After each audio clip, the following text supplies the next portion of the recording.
Hello दोस्तों, नमस्कार। Study with Anand classes में आपका स्वागत है। हम बीटीसी फर्स्ट सेमेस्टर के शिक्षण अधिगम सिद्धांत टॉपिक पर कुछ बहुविकल्पीय प्रश्नों को देख रहे हैं। पहला प्रश्न है, छात्रों का पूर्व ज्ञान जानने में कौन सा कौशल सहायक है? इसमें विकल्प हैं अ प्रस्तावना कौशल, ब उद्दीपन परिवर्तन कौशल, स पुनर्बलन कौशल, द व्याख्या कौशल। इसका आंसर हो जाएगा प्रस्तावना कौशल। छात्रों का पूर्व ज्ञान जानने में सहायक होता है। दूसरा क्वेश्चन, प्रस्तावना कौशल का प्रमुख घटक क्या है? इसमें विकल्प हैं पहला प्रश्नों की संरचना, ब लेखन की स्पष्टता, स उचित श्रृंखलाबद्धता, द कथनों में तारतम्यता।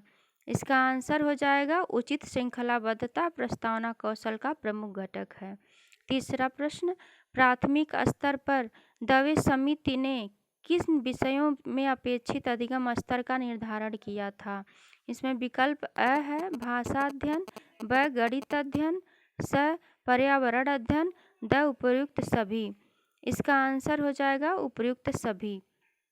चौथा प्रश्न है, गणित किट का उदाहरण है? विकल्प है अ डोमिनोज, ब बीकर, स स्क्लैम्प, द इनमें से कोई नहीं। इसका आंसर हो जाएगा डोमिनोज गणित किट का उपकरण है। पांचवा प्रश्न है, शिक्षण प्रक्रिया में समाहित प्रक्रिया होती है? विकल्प अ 2, ब 3, स 4 और द 5।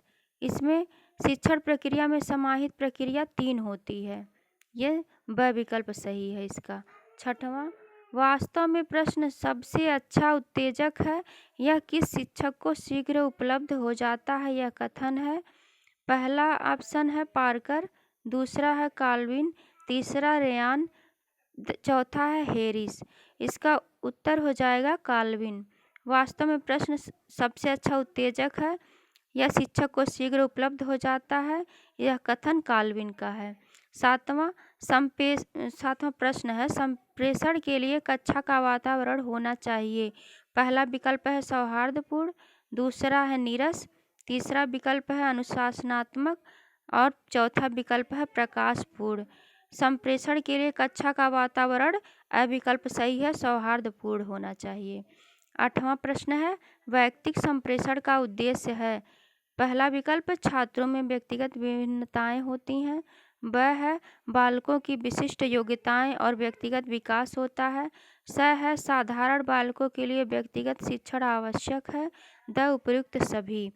इसमें विकल्प हो जाएगा उपर्युक्त सभी वैयक्तिक संप्रेषण का उद्देश्य है। नवां प्रश्न है, शिक्षण का मूलभूत सिद्धांत है?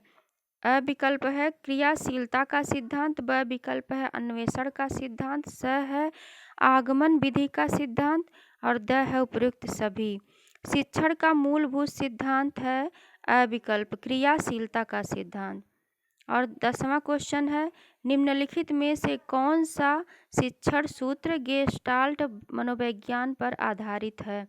पहला विकल्प है ज्ञात से अज्ञात की ओर, दूसरा है मूर्त से अमूर्त की ओर, तीसरा विकल्प है पूर्ण से अंश की ओर, चौथा विकल्प है सरल से जटिल की ओर।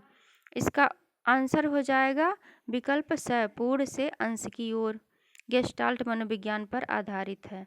और अगला है 11वां प्रश्न, पूर्ण से अंश की ओर का शिक्षण सूत्र आधारित है? पहला विकल्प गेस्टाल्ट मनोविज्ञान पर, ब है बाल मनोविज्ञान पर, स विकल्प है प्राणी मनोविज्ञान पर, द है जीव मनोविज्ञान पर। इसका आंसर हो जाएगा अ गेस्टाल्ट मनोविज्ञान पर। 12वां प्रश्न है, तर्कात्मक क्रम से शिक्षण कराने से अस्थायी एवं ठोस होता है? पहला विकल्प है अधिगम, दूसरा है शिक्षण, तीसरा है स्मृति और चौथा है इनमें से कोई नहीं। इसका आंसर हो जाएगा अधिगम तर्कात्मक क्रम से शिक्षण कराने में अस्थायी एवं ठोस होता है। 13वां प्रश्न है, सुकराती विधि कहते हैं? पहला विकल्प कहानी विधि को, दूसरा विकल्प व्याख्या विधि को, तीसरा विकल्प है प्रश्नोत्तर विधि को, चौथा विकल्प है विश्लेषण विधि को। तो इसका आंसर हो जाएगा प्रश्नोत्तर विधि को सुकराती विधि कहते हैं। चौथा प्रश्न है, संप्रेषण नहीं है? पहला ऑप्शन है संबंध स्थापन, दूसरा है ज्ञान स्थानांतरण, तीसरा है भाषण देना, चौथा है बोध निश्चय। तो इसमें से संप्रेषण नहीं है, भाषण देना। और 15वां क्वेश्चन क्रियात्मक शिक्षण विधि है। पहला ऑप्शन शिक्षक के शिक्षण द्वारा सीखना, ब है छात्र का अपनी स्वयं क्रिया द्वारा ज्ञान करना, स है गृह कार्य द्वारा सीखना, द है भ्रमण के द्वारा सीखना। तो इसका आंसर हो जाएगा ब, छात्र अपनी स्वयं क्रिया द्वारा ज्ञान सीखे, यही क्रियात्मक शिक्षण विधि है। 16वां प्रश्न है कहानी कहने में क्रमबद्ध घटनाओं के वर्णन पर ध्यान रखा जाता है, यह किस प्रकार की शिक्षण विधि है। पहला विकल्प है प्रश्नोत्तर प्रविधि, दूसरा है वर्णन प्रविधि, तीसरा है विवरण प्रविधि और चौथा है व्याख्या प्रविधि। तो इसमें आंसर हो जाएगा स, विवरण प्रविधि। 17वां क्वेश्चन है बाल केंद्रित शिक्षा का उद्देश्य है। पहला विकल्प है बालकों के नामांकन में वृद्धि, दूसरा विकल्प है बालकों का शारीरिक विज्ञान, तीसरा विकल्प है बालकों का सर्वांगीण विकास, चौथा विकल्प है बालकों को खेलना सिखाना। इसका आंसर हो जाएगा स, बालकों का सर्वांगीण विकास। 18वां क्वेश्चन बचाव निदान का उच्चतम स्तर है, यह कथन है। पहला विकल्प है रास का, दूसरा विकल्प नन का, तीसरा विकल्प है वैलेंटाइन का, चौथा विकल्प है द मॉरिस का। इसका आंसर हो जाएगा ब, बचाव निदान का उच्चतम स्तर है, यह नन का कथन है। इस प्रकार आज की क्वेश्चन सीरीज को यहीं समाप्त करते हैं। देखने के लिए धन्यवाद।